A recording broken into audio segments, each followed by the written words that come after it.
What's up, YouTube? It's your boy Goraxi TV. January 12th, 7 a.m. CST. We do have Heroes Siege 2 Season 2 finally making its way live. I'm super excited about this. I was playing the closed beta a lot. There's been a lot of discussions going on, a lot of dev talk, a lot of buffs and nerfs and things going up, down, left, and right. It's been crazy. And we're at a point now where I am so happy to start blasting it. It's going to be so much fun. Today, we're going to be making a tier list for every class in the game as starters, right? This is not in-game builds. This is starter classes for the next season, right? As well as some potential skills on what you would want to use as you start. You don't want to use some of these skills that require maybe a bit more oomph to get going, right? If you like Heroes Siege 2 content, be sure to hit the like and subscribe button. I will be posting more videos on Heroes Siege 2. And just a heads up, this video is going to be fairly raw. I'm not going to go through and edit it. I don't really have the time to do that right now. So we're just gonna go for it. We're just gonna blast, boys. All right. Starting with the Amazon. Guys, Amazon is in a pretty good spot, right? Amazon is actually in a pretty good spot. I would say that the start of it is a little bit weird because I'm gonna put her in S tier, but the start on Amazon, you get Noxus Strike, which is a melee skill. It's like a single target melee skill. Isn't the best, right? It's not the best. Or you get Gift, which is kind of AoE, but not really. You just throw a spear, or you jab stuff, and it does extra damage. That's the lightning strike that comes down on it, right? Not the best, guys. But whenever you get to Storm Dash, you just fly. Right, Storm Dash, Spearnage, and even Rebound can carry you pretty far. So I'm gonna put Amazon in S tier because once you get to these certain points, especially in the Lightning Tree, or you can go End Venom, you can go Rain of Arrows, wherever it's at. Sorry, Death from Above. I call it Rain of Arrows. Like, there's a lot of build options for Amazon, right? Jotun, I'm reluctant to put it in S. I'm gonna put it in A tier, right? You could argue its viability in S tier. The reason why I'm putting it in A tier is moving it from Hell 1 up into Hell 5 is a bit more difficult. You need some pretty good gear, and it's not gonna scale into Hell 5 nearly as easy as some of these other classes. However, the reason I would argue its viability in S tier is teleport, right? You can teleport for free. Not very many classes in the game can do that, and we all know how important teleport is. It's also got the cool factor of being a cold sword from D2, so yeah, that's a big part of it, right? Demon Spawn, we're gonna put up an S tier. Demon Spawn got buffed the hell out of. Blood Lance is really nice. That's this skill here, right? Or Blood Surge. I always call it Blood Lance. Blood Surge, you shoot out a big line beam thing, and with enough cast speed, enough mana, you're shooting bullets with that thing, dude. It's what I played probably the most in the beta. I played a lot of Demon Spawn. Bone Storm's all right to kind of get going. This is where you would, put most of your points when you first get moving along. You hit level 8, you put some points on that, you're kind of cruising. And you might even wait to switch to Blood Surge until you know you can sustain mana and your damage is like decent, right? Like, you have enough points to be able to put in a Blood Surge and some synergies. I mean, you might not swap directly into Blood Surge once you hit 24, because you would also kind of want Blood Tendrils. This allows your Blood Surges to kind of proliferate a little bit, right? You hit an enemy and it causes little tendrils between enemies. So until you get this, then the combo and some synergies, it might not be the best play to go, but super strong once you get into that early part of Hell and Nightmare. Illusionist, we're gonna put Illusionist kind of down here. It's not really guys, it's not bad, but it's not great either, right? Maybe B tier, because you do get teleport, so there's that. You have the Guardians, the Sand Guardians, which I don't think are really doing too much, to be honest with you. Like, they're okay. And the beam, the big beam skill, the temporal juice. Sorry, Age Proliferation. It's a giant wave beam. It's all right. I wouldn't say it's the best thing. It needs a lot of cast speed. You need a lot of mana to be able to keep up with it. It's okay, right? Overall, Illusionist is okay. Shield Dancer, I'm gonna put it down in C tier. End game wise, Shield Dancer is insane. Early game wise, play something else.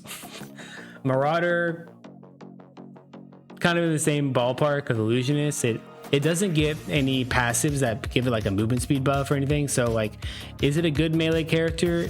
Yeah. Does it have great AoE? No. Does it move fast? No.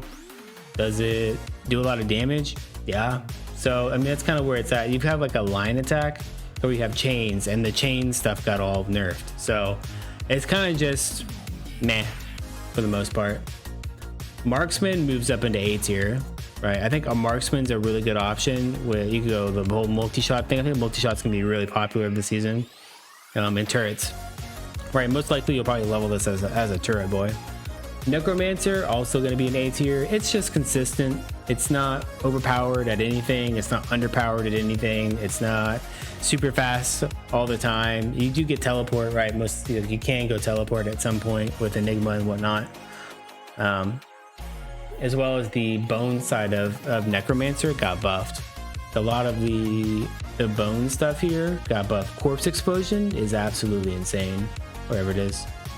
Meat Bomb into Corpse Explosion is a boss destroyer.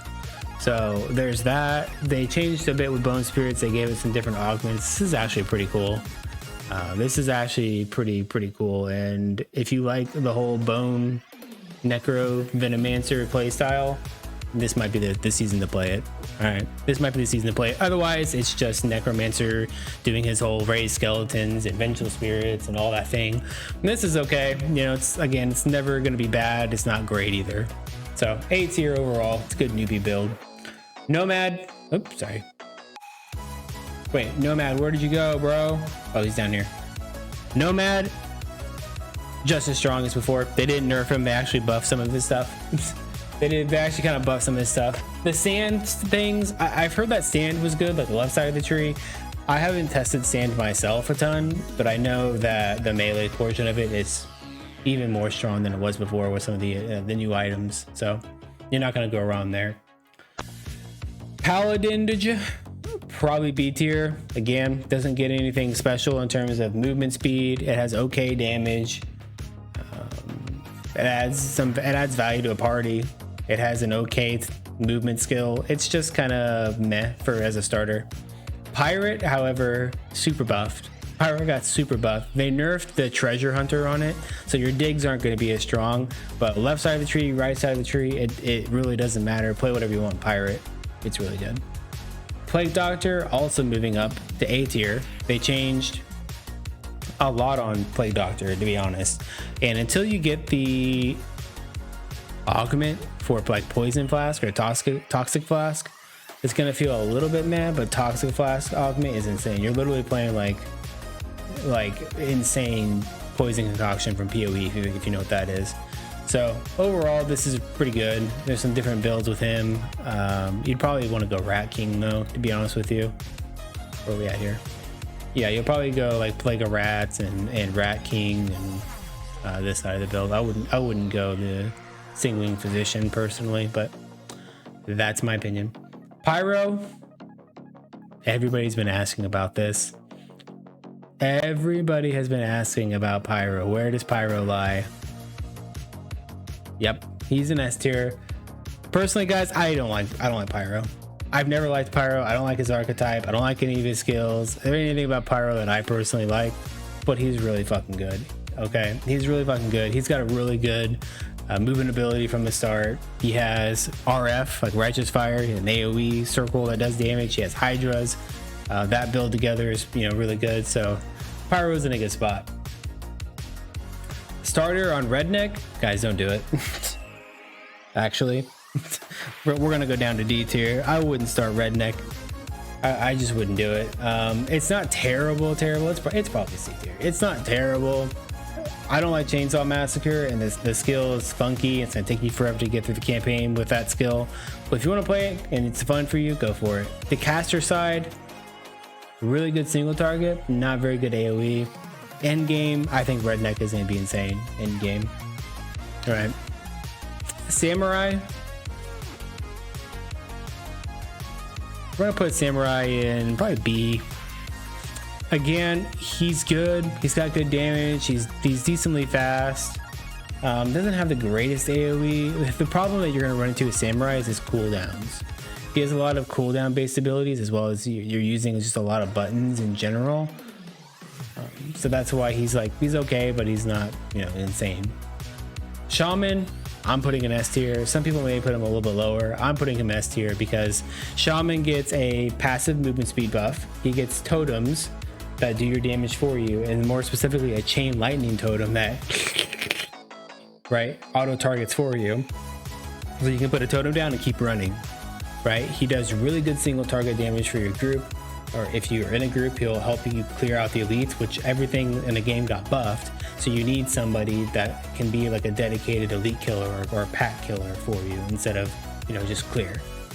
Yeah, everything about Shaman is really good. He is safe because he stays from afar and puts his totems down. Very, very good option. Demon Slayer, melee and ranged. I probably wouldn't start melee, but ranged is broken. Ranged is actually like so insane. You'll be fine.